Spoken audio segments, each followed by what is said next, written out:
Di sini kami akan melanjutkan ke materi bab 5, yaitu tentang perkembangan masa bayi. Perkenalkan, saya Bagas Pamungkas sebagai orang yang akan menjelaskan tentang ciri-ciri bayi neonatal. Jadi ada 5 ciri-ciri bayi neonatal menurut Harlock. Yang pertama, periode singkat. Masa ini dimulai dari kelahiran dan berakhirnya pada saat bayi menjelang 2 minggu dan merupakan periode tersingkat dari periode perkembangan yang ada.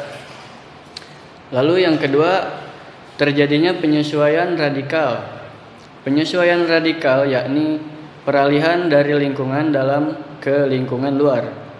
Semua peralihan memerlukan penyesuaian diri dari bayi.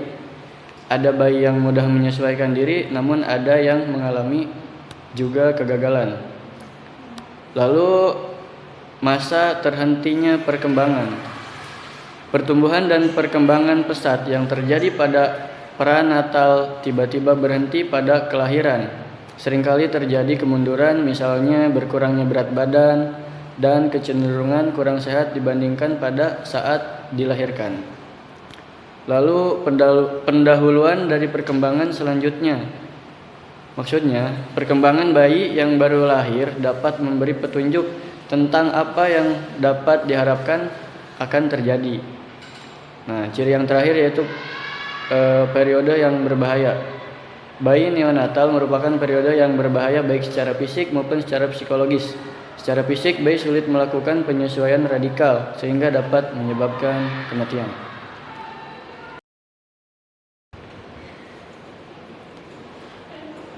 Baik, saya Zuraya Ramadhani sebagai pembicara kedua.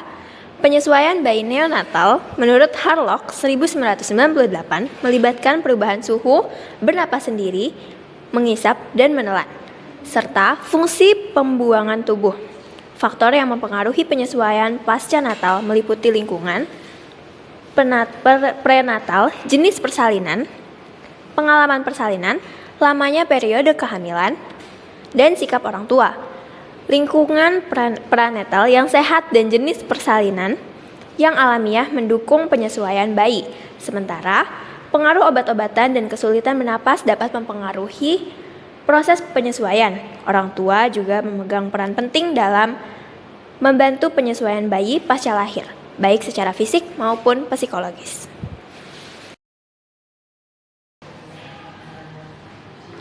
Baik, saya pembicara selanjutnya, Nurbaiti. Kemampuan sensorik bayi neonatal. Kemampuan sensorik bayi neonatal meliputi penglihatan, pendengaran, penciuman, pengecapan, kepekaan organik, dan kepekaan kulit. Penglihatannya terbatas karena batang mata belum sepenuhnya berkembang. Pendengaran normal berkembang dalam 3 hingga 4 hari pertama. Sel-sel penciuman sudah berkembang sejak lahir. Pengecapan dipengaruhi oleh pembauan, kepekaan terhadap lapar, dan haus sudah ada saat lahir. Dan alat indera kulit sudah berkembang sejak lahir. Kepekaan terhadap rasa sakit berkembang lebih cepat di bagian depan tubuh daripada belakang.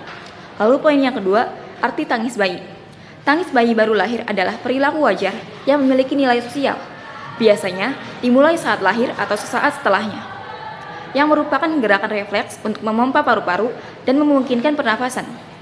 Menurut ahli seperti Immanuel Kant, Sigmund Freud, dan Sis Heiter, tangis bayi memiliki arti tertentu, seperti sebagai proses rohani menentang belenggu materi menurut Kant, ekspresi keinginan untuk kembali ke lingkungan yang aman menurut Freud, dan tanda kesadaran serta fungsi organ vital menurut Heiter. Oke, perkenalkan, nama saya Delia Nursifa akan melanjutkan materi selanjutnya, yaitu refleksi pada bayi. Refleks adalah respon terhadap suatu stimulus atau beberapa stimulus yang terjadi secara otomatis dan tidak dipelajari.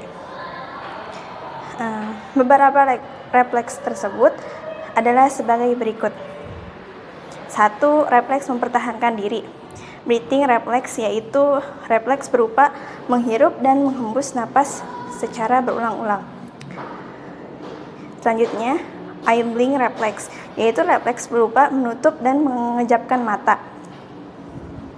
Selanjutnya, pupillary reflex, yaitu refleks berupa menyempitkan pupil mata terhadap cahaya terang. D. Selanjutnya rooting reflex, berupa memalingkan pipi ke arah rangsang sentuhan. Selanjutnya sucking reflex, yaitu berupa menghisap benda-benda yang ditempatkan ke mulut yang memungkinkan bayi memasukkan makanan.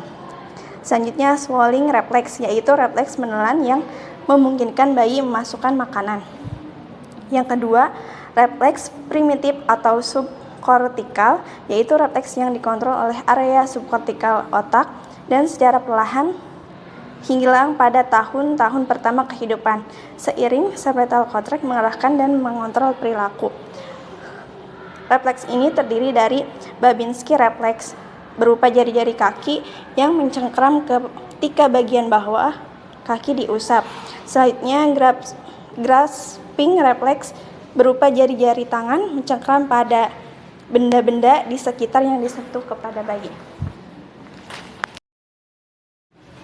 Baik, saya Salsabila Zara Tiavia Putri sebagai pembicara kelima ingin menjelaskan tentang tugas-tugas perkembangan dan perkembangan masa bayi. Tugas-tugas perkembangan adalah tugas-tugas yang harus dilakukan sesuai norma masyarakat dan budaya. Seperti yang dijelaskan oleh Hafik Hurts, berhasil dalam tugas-tugas ini membawa kebahagiaan dan keberhasilan, sementara kegagalan dapat menyebabkan kesulitan. Tujuannya adalah sebagai pedoman bagi orang tua dan guru. Untuk meningkatkan motivasi dan menyiapkan anak-anak menghadapi harapan baru, faktor-faktor yang mempengaruhi tugas ini antara lain perkembangan fisik, kecerdasan, kesempatan untuk belajar, bimbingan belajar, motivasi, dan kreativitas. Selanjutnya yaitu perkembangan masa bayi. Perkembangan masa bayi dari 0 tahun hingga 2 tahun atau dari 2 minggu hingga 2 tahun jika dihitung dari neonatal pada tahun pertama, sebagian besar waktunya dihabiskan untuk tidur 88%, makan 7%, dan tingkah laku spontan 1%. Perkembangan fisik. Pada 6 bulan pertama, pertumbuhan fisik bayi cepat, kemudian melambat. Selama tahun pertama, peningkatan berat tubuh lebih besar daripada peningkatan tinggi. Namun sebaliknya terjadi pada tahun kedua. Meskipun pola umum pertumbuhan sama, terdapat perbedaan dalam kemampuan sensorik dan perkembangan fisik lainnya. Rata-rata, bayi memiliki 4 hingga 6 gigi susu pada usia 1 tahun, dan otaknya mencapai 1/8 berat total bayi.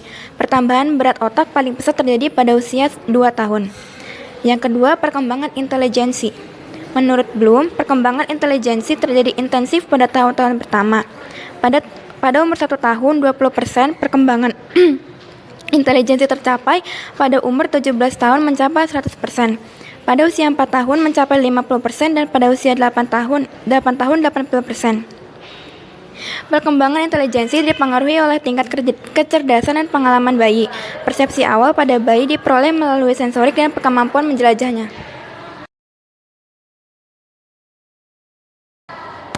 Ya, sebelumnya perkenalkan, nama saya Salwaria Agustina. Di sini saya akan menjelaskan tentang pola emosional. Pola emosional pada bayi meliputi kemarahan, ketakutan, rasa ingin tahu, kegembiraan, dan afeksi. Emosi pada bayi ditunjukkan melalui perilaku seperti menangis, tertawa, dan menggerakkan tubuh. Emosi pada bayi berbeda dari periode perkembangan lainnya dan seringkali disertai dengan perilaku hebat terhadap rangsangan yang menimbulkannya. Emosi berkembang melalui kematangan fisik dan proses belajar.